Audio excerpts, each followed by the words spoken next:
Ini adalah seorang wanita yang hidup sendiri. Dia berbaring di kasur bersiap-siap untuk istirahat. Dan di bawah kasurnya ternyata ada seorang pria. Pria ini sudah bersembunyi di rumah wanita ini sangat lama. Saat sudah memastikan wanita itu tidur lelap, dia perlahan-lahan keluar dari bawah tempat tidur. Memberikan obat tidur yang sudah disiapkan dari awal kepada si wanita. Lalu melakukan aksinya. Yang menakutkan adalah, tiap malam selalu di bawah tempat tidurnya. Dan perempuan ini sama sekali tidak tahu. Masuk ke toilet, memasukkan cairan ke produk skincare wanita itu, dan mengeluarkan senyuman aneh. Pria ini akan menyetel duluan alarm. Tidak cepat juga tidak lambat. Gosok gigi di toilet sang perempuan. Lalu meletakkan kembali sikat giginya. Keesokannya di saat perempuan itu bangun juga tidak merasakan apa-apa. Masih saja sikat dengan seperti biasa. Dan juga menggunakan skincare-nya, lalu keluar untuk berangkat kerja. Ternyata pria yang dibawa tempat tidur itu adalah penjaga apartemen. Dia tiap hari bisa bertemu dengan si perempuan. Kemudian dia datang lagi ke rumah si perempuan. Dia sembunyi di bawah tempat tidur, memerhatikan gerak-gerik perempuan. Dan di saat itu, kertas-kertas jatuh ke lantai. Dia masih saja tidak melihat pria itu. Pria ini menggunakan cermin untuk mengecek perempuan itu sudah tidur apa belum. Lalu keluar dari bawah tempat tidur. Sang perempuan takut dengan serangga. Dia ke kamar mandi dan mengeluarkan serangga. Dan mulai melengketkannya ke dalam rak. Lalu mengeluarkan apel yang sudah rusak. Dan diletakkan di dalam kulkas. Tapi si perempuan masih saja tidak tahu orang yang sembunyi di bawah tempat tidurnya. Setelah bangun ia merasa badannya sangat capek. Dan sekujur tubuhnya mulai muncul bercak-bercak merah.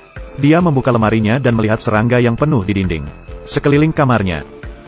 Hal menakutkan yang sebenarnya baru saja akan dimulai. Pria ini masuk ke suatu ruangan.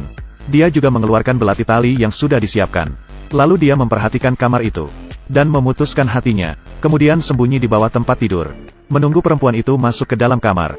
Saat itu lampu di kamar dibuka. Sang perempuan membawa pacarnya pulang. Mereka berdua melakukan aksi romantis di atas ranjang. Pria yang di bawah kasur pun mendengar semuanya. Marah dan kesal, tidak sengaja meneteskan cairan keras di wajahnya. Pria itu mulai seperti kesurupan. Dan keluar dari bawah tempat tidur. Ingin kabur keluar. Saat itu si pria ingin membuka pintu. Tapi menyadari kunci yang dibawanya salah. Dia tidak bisa keluar. Pria itu membuka mata dan melihat dirinya di dalam bak. Dia mengintip wanita itu dari lubang gorden. Perempuan itu dipanggil kembali ke kamar oleh pacarnya. Mereka menemukan tas dan buku catatan di bawah tempat tidur. Saat itu pria memanfaatkan kesempatan itu berjalan ke ruang tamu. Tapi pacarnya si perempuan malah juga ikutan ke ruang tamu. Pria itu pun dari samping melihat mereka. Hatinya dipenuhi dengan rasa takut dan tidak aman. Dia ingin kabur keluar, harus kembali ke ruangan, mengambil kunci di dalam tasnya. Si pria memerhatikan mereka dengan saksama. Di saat mereka mengganti baju, dia masuk ke kamar, dan menemukan kunci di dalam tasnya. Juga mengambil buku catatannya lalu menuju ke pintu. Sang pacar menemukannya, menanyai bagaimana dia bisa masuk. Di saat dia mendisinfeksi rumah wanita ini, dia tidak sengaja meninggalkan tasnya di rumah perempuan. Perempuan ini pun kembali ke kamar, dan membawakan tas itu ke pria. Si pria pun akhirnya berhasil keluar. Dia masuk ke dalam elevator. Saat itu hatinya terus berdegup kencang.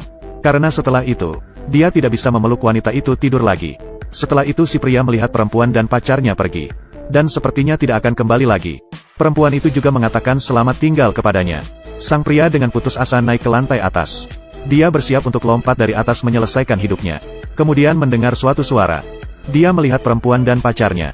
Kembali lagi ke apartemen. Perempuan dan pacarnya kenapa bisa kelahi? Ternyata perempuan itu hamil. Tapi pacarnya mencurigai itu bukan miliknya. Dengan sedih dia tidur di atas kasur. Sedangkan laki-laki yang sembunyi di bawah kasur mengeluarkan senyuman yang aneh. Karena bayi di dalam perut perempuan itu adalah miliknya. Pria ini tiap malam selalu tidur di satu kasur. Dengan perempuan yang bangun lalu sikat gigi mandi lalu keluar rumah. Dia berjalan ke kamar sebelah.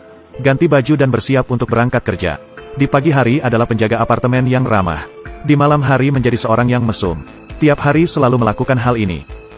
Pacar sang perempuan membohonginya ke rumah. Dan berjalan ke kamar si perempuan. Melihat cairan keras yang ada di atas kasur. Sang pacar mulai menanyainya kenapa melakukan hal itu.